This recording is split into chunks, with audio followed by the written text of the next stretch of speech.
کہ بخاری مسلم میں ایک حدیث ہے جس کو پڑھ کے انسان بار بار سوچنے پہ مجبور ہو جاتا ہے کہ اس طرح بھی ہوتا ہے۔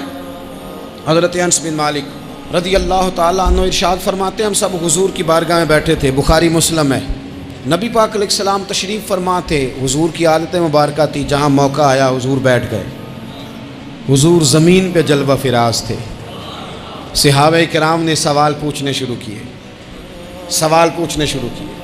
یہ بھی بتائیں، کچھ نوجوان تھے انہوں نے کچھ سوالات شروع کیے، انہوں نے بہت زیادہ سوالات کیے کثرت سے، تو حضرت انس بن مالک رضی اللہ تعالیٰ عنہ فرماتے ہیں بہت سوالات، جب زیادہ سوال ہو گئے نا اللہ کے رسول صلی اللہ علیہ وسلم اٹھ کے نا ممبر پہ بیٹھ گئے، فرمایا پوچھو جو تمہارا جی چاہتا ہے میں بتاؤں گا، پوچھو، کرو سوال کرو۔ ایک شخص نے اٹھ کے عرض کی یا رسول اللہ میرا باپ کون ہے؟ فرمایا حذیفہ۔ دو لوگ اور اٹھے یا رسول اللہ ہمیں لوگ تانے دیتے ہمارا باپ، فرمایا تمہارا باپ وہی ہے جس کی طرف تم منسوب ہو، اسی باپ کی جائز اولاد ہو۔ ایک بندہ اور اٹھا، اس کا لہجہ بھی کچھ اس طرح کا تھا، کہنے لگا حضور میں جنت میں جاؤں گا کہ جہنم میں؟ کئی دفعہ نا چیزیں راز میں رہیں تو وہ ٹھیک رہتی ہیں، لیکن جن کو راز کھولنے کا شوق ہو ان کے اپنے بھی کھل جایا کرتے ہیں، ان کے کھل جاتے ہیں پھر وہ تکلیف میں آتے ہیں۔ یہ یاد رکھیں حضور میں جنت میں جاؤں گا کہ جہنم میں؟ حضرت انس بن مالک کہتے ہیں کریم بولے، مور لگنے لگی، ہم کانپنے لگے، حضور نے فرمایا تو جہنم میں جائے گا، دوزخی ہے تو۔ بس جب وہ سناٹا چھا گیا، اب ڈر تھا کہ کچھ اور باتیں نہ، یہ کثرت سوالات کی وجہ سے حضور ناراض ہو گئے، کہتے ہیں فٹافٹ حضرت عمر اٹھے، فٹافٹ، اور کوئی معافی نہیں مانگی، کوئی بات نہیں کی، جناب عمر تھے نا، آئے عمر تیرے جملوں پہ مر جاؤں، ان راہوں پہ قربان جہاں سے عمر چلتے تھے، ہر حکمران تیری بات کرتا ہے پر عمر تیرے ایک ایک فیصلے پہ میری اولادیں قربان۔ ایسا بھی شخص کوئی پلٹ کے دنیا میں آئے گا جیسا خطاب کے گھر عمر پیدا ہوا۔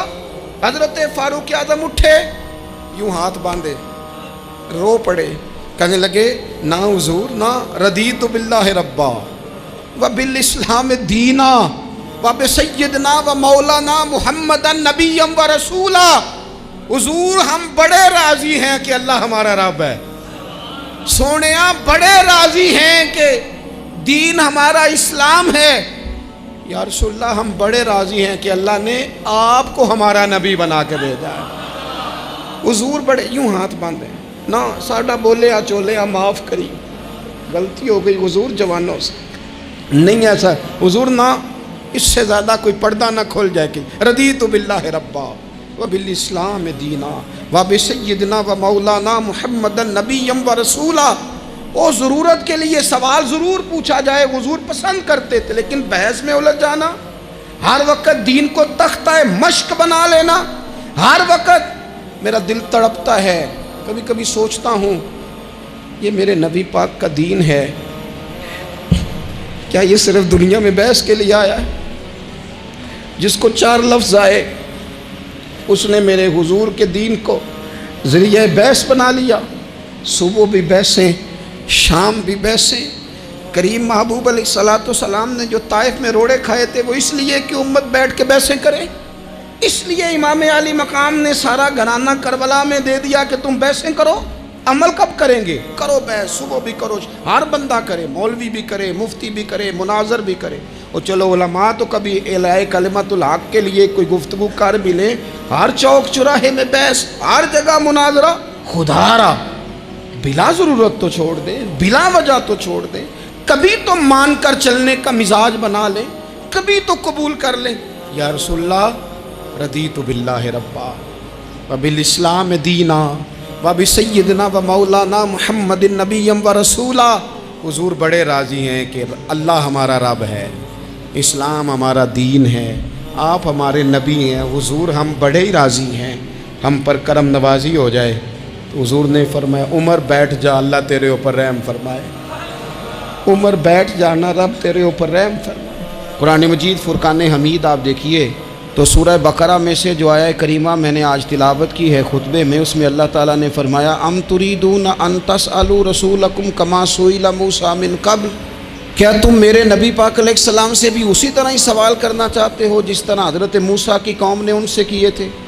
جس طرح پہلے حضرت موسیٰ علیہ السلام سے سوال کیا گیا تھا، تم بھی میرے رسول سے اسی طرح سوال کرنے کا ارادہ رکھتے؟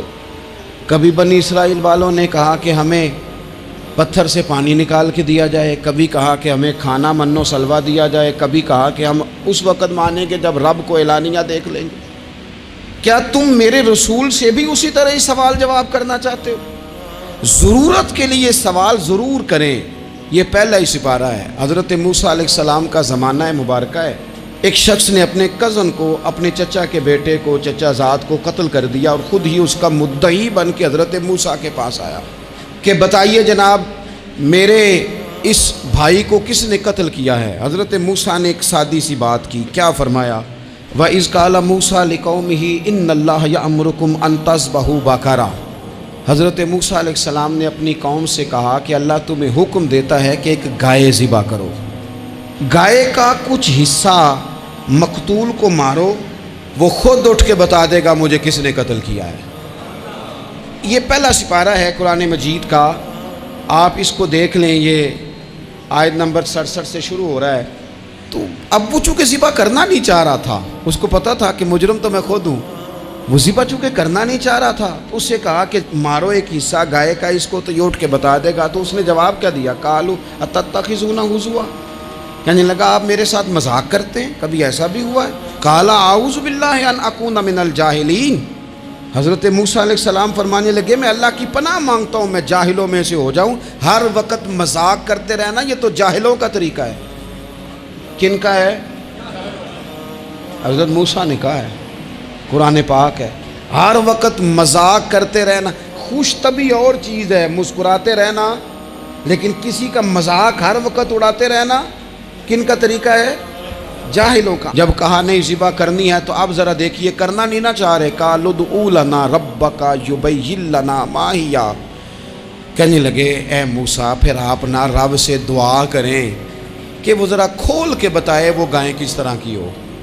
ارادہ نہیں نہ ذبح کرنے کا، آپ دعا کریں۔ قال انہ یقول انہا بقرۃ لا فارض ولا بکر، فرمایا کہ رب کہتا ہے وہ گائے نہ بوڑھی ہو نہ زیادہ بچیا ہو، عوان بین ذالک، ان کے درمیان ہو، یعنی جوان گائے ہو۔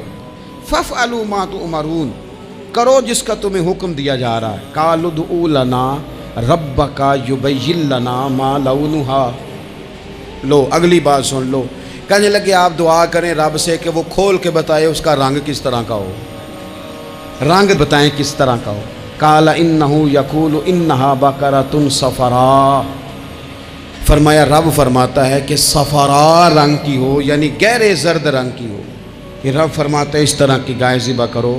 فاقع لونھا تسر الناظرین، اور جب کوئی اسے دیکھے تو اسے اچھا بھی لگے، آنکھوں کو اچھی لگے وہ گائے، اس طرح کی گائیں ذبح کرو۔ لو اتنی باتیں بتا دی۔ قالوا ادع لنا ربک یبین لنا ما ہی، کہنے لگے نہیں آپ پھر دعا کریں اللہ ذرا کھول کے بتائے گائیں کس طرح کی ہو۔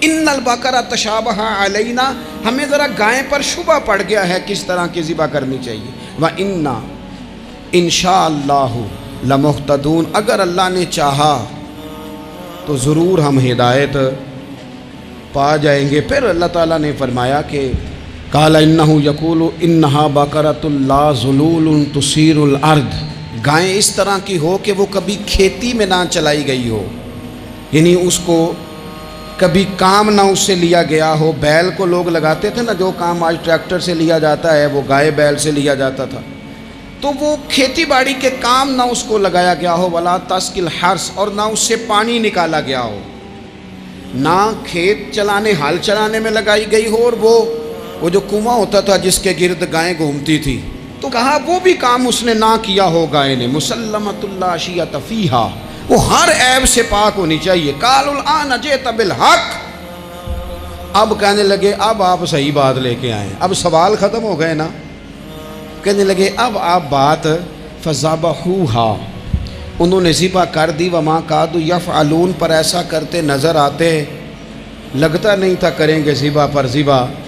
اچھا یہ گائیں پھر ملی کیسے؟ امام خازن کہتے ہیں کہ ایک نیک آدمی تھا، تو اس کا آخری وقت آ گیا تو اس کے پاس جو کل جمع پونجی تھی وہ ایک بچیا تھی، گائے کی بچیا ویڑی، اس کے پاس وہ ایک بچیا تھی صرف. تو اس نے اس طرح کیا کہ اس کی گردن پر ایک مہر لگائی، اللہ کے نام پر بطور امانت اس نے اس کو جنگل میں چھوڑا. کہا یا اللہ میرا بیٹا ایک ہی ہے، وہ بھی چھوٹا ہے، اس کی حفاظت کرنا اور میرے بیٹے کو پہنچا دینا. بچہ بالغ ہو گیا. اس کی ماں نے کہا بیٹا جو امانتیں رب کے پاس رکھوائی جائیں نا ان میں خیانتیں نہیں ہوا کرتی، جا کے جنگل میں آواز دے تیری گائے واپس آ جائے گی. اس نے جا کے جنگل میں آواز دی کہ وہ جو میرے باپ نے امانت رکھوائی تھی وہ کدھر ہے. وہ نشان لگی ہوئی گائیں دوڑتی ہوئی اس کے پاس آئی. واللہ خیر الرازقین، جب رب بندوبست کرے، جب اللہ بندوبست کرے تو پھر معاملہ اور ہوتا ہے. وہ گائے آ گئی. اب اس نے کیا کیا اس نوجوان نے کہ وہ گائے گھر لایا، ماں سے آ کے کہا کہ اماں یہ تو اللہ نے فضل کر دیا. ماں کہنے لگی پتر حالات ہمارے خراب ہیں، منڈی میں لے جا اسے بیچ دے، لیکن سودا میری مرضی کے بغیر طے نہ کرنا. کس کی مرضی کے بغیر؟ کس کی؟ اماں کی مرضی. اور سنو یار، تھے کچھ لوگ جن کو لوگوں نے تانے بھی دیے کہ تم ماں کے پیچھے لگ گیا ہے، لوگوں نے بڑا کچھ کہا، پر جو ماں کی مرضی پہ لگیں ناکام نہیں ہوتے زندگی میں. یہ دیکھو ماں کی مرضی پہ لگا. اس کی قیمت کتنی تھی گائے کی؟ بڑی مہنگی تھی، پر 3 دینار کی تھی. منڈی میں لے گیا، 3 دینار اس کی قیمت لگ گئی. تو ماں نے کہا تھا میری مرضی کے بغیر سودا نہ کرنا. اب بچے تو نہیں نا مانتے، اماں کو کیا پتا باہر بزنس کیا ہے، لین دین کیا ہے. پر ماں نے کہا تھا میری مرضی. بندہ دے رہا ہے اسے 3 دینار. اس نے کہا جی میں نے طے تب کرنا ہے، ڈن تب کرنا ہے، پہلے اماں سے پوچھنا ہے. گھر جا کے اماں سے پوچھا، اماں کہنے لگی دے دے. واپس آیا تو اس نے کہا کہ میں 6 دینار دیتا ہوں پر میری شرط ہے، ماں سے نہیں پوچھنا. اس نے کہا تو 12 بھی دے. ڈن تب بھی ہونا ہے جب اماں نے کہنا ہے. وہ جب اس طرح کی اس نے گفتگو کی، واپس اپنی والدہ کے پاس گئے. کہنے لگے اماں سمجھ نہیں آتی، 3 دینار کی گائیں بندہ 12 میں خریدنے کو تیار ہے، شرط لگاتا ہے کہ اماں سے نہیں پوچھنا. تو والدہ کہنے لگی پتر پہلے اس سے جا کے پوچھ کیا وہ ہے کون. یہ کوئی روحانی معاملہ ہے، کوئی غیبی مدد ہے، پوچھ. اس سے جا کے پوچھا تو وہ کہنے لگا میں تو فرشتہ ہوں اللہ کا، تو نے گائیں بیچنی نہیں، اس لیے کہ تیرا باپ بھی نیک ہے، تیری ماں بھی نیک ہے. رب تیرے رزق میں برکت پیدا فرمانا چاہتا ہے. ماں باپ نیک ہونا رزق میں برکت ہو جاتی ہے. ماں باپ نیک ہوں، ان کی صالحیت کا اثر پہنچتا ہے بچوں تک. رزق حلال کما کے لانے والے ہوں تو گھر میں برکت ہوتی ہے. جا کے کہا کہ تیرے ماں باپ نیک تھے، اسے نہ بیچنا گائے کو. تو کیا کریں؟ کہنے لگے بنی اسرائیل والے سوال کر کر کے خود مشکل میں آ گئے.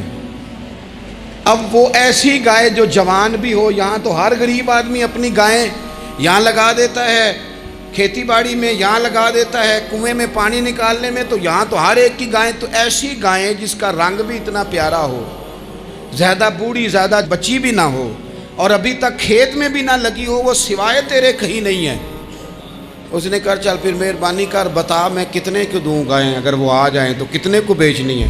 اسے کہنا کوئی نہیں ریٹ تو زیادہ کرنا ہی نہیں. ان سے کہنا گائے کے اندر سے گوشت نکال دیں اور جتنا گوشت ہے اتنے پیسے بھر دیں، اس کی کھلڑی بھر دیں. اب وہ بنی اسرائیل والے ڈھونڈتے پہنچ گئے. کہا جناب گائیں 3 دینار کیا 6 لے لو. اس نے کہا نہ بھائی، ذبح کروں گا، گوشت نکالوں گا، جتنا وزن گوشت کا ہے اتنے پیسے بھرو گے کھال میں تو پھر گائے تمہیں ملے گی. اب مجبور تھے، کیا کرتے. ابن کثیر حدیث لائے ہیں، امام سیوطی نے در منصور میں بھی لکھی ہے. نبی پاک صلی اللہ علیہ وسلم نے فرمایا سنو جوانوں اور اسے دل کی تختی پہ لکھو. نبی پاک علیہ السلام نے فرمایا اگر بنی اسرائیل والے زیادہ سوال نہ کرتے تو اتنی مشکل کا شکار نہ ہوتے. انہوں نے سوال اتنے کیے کہ چارہ نہیں ہے اب ان کے لیے، چارہ نہیں ہے اب ان کے لیے کہ یہ ادھر ادھر جا سکے. مجبوری بن گئی، یہی گائے خریدنی ہے، یہی لے جانی ہے. اب اتنا سارا مال جمع کر کے وہ گائے خریدی، ذبح کی. تو مقتول کو جب اس کا ایک حصہ مارا تو اس نے اٹھ کے کہہ دیا یہ جو مدعی بنا ہوا ہے نا یہی تو میرا قاتل ہے، یہی تو میرا قاتل ہے، یہی تو ہے، اس نے یہ سارا کام کیا ہے. تو زیادہ سوالات کرنا، بہت زیادہ سوالات کرنا، ہر وقت بحث میں رہنا، نبی پاک صلی اللہ تعالیٰ علیہ وسلم نے منع فرمایا۔ اور میرے رسول پاک علیہ الصلاۃ والسلام نے فرمایا، یاد رکھو 3 چیزوں سے ہمیشہ بچو، بخاری مسلم میں موجود ہے۔ ایک تو فرمایا کثرت کیلو کال سے بچو، زیادہ بحث نہ کرو، اور دوسرا حضور علیہ الصلاۃ والسلام نے فرمایا مال کو ضائع کرنے سے بچو، اور تیسرا فرمایا زیادہ سوال نہ کیا کرو، زیادہ سوال نہ کیا کرو۔ ایک مقام پہ نبی پاک علیہ السلام نے فرمایا حج فرض ہے۔ ایک صاحب نے اٹھ کے پوچھا حضور ہر سال؟ حضور خاموش ہو گئے۔ پھر پوچھا حضور ہر سال؟ سرکار خاموش ہو گئے۔ تیسری بار پھر پوچھا حضور ہر سال؟ نبی پاک علیہ السلام نے فرمایا زیادہ سوال نہ کیا کرو، میرے منہ سے نکل جاتا نا ہر سال فرض ہے تو رب نے ہر سال فرض کر دینا تھا، تمہارے لیے مشکل ہوتی۔ اور فرمایا جس چیز کے لیے میں تمہیں حکم دوں وہ کر دیا کرو، اور جس چیز میں تمہیں آزاد کر دوں اس میں آزاد ہو جایا کرو، زیادہ باریکیوں میں نہ جایا کرو۔ جن لوگوں نے بھی باریک بن کے چیزیں ڈسکس کرنی چاہی نا، الجھ گئے، تنگ آ گئے، اور جو کسی ایک دروازے کے فقیر تھے، ایک دروازے کے فقیر تھے، ایک دروازے کے فقیر تھے، کسی ایک راہ سے خیرات لیتے تھے، زیادہ الجھاؤ نہیں پیدا کیا انہوں نے۔ میں کہہ چکا ہوں علم حاصل کرنے کے لیے سوال ضرور کریں، لیکن بحث کے لیے اور الجھاؤ پیدا کرنے کے لیے، نئی سے نئی راہ تلاش کرنے کے لیے، یہ بات درست نہیں ہے۔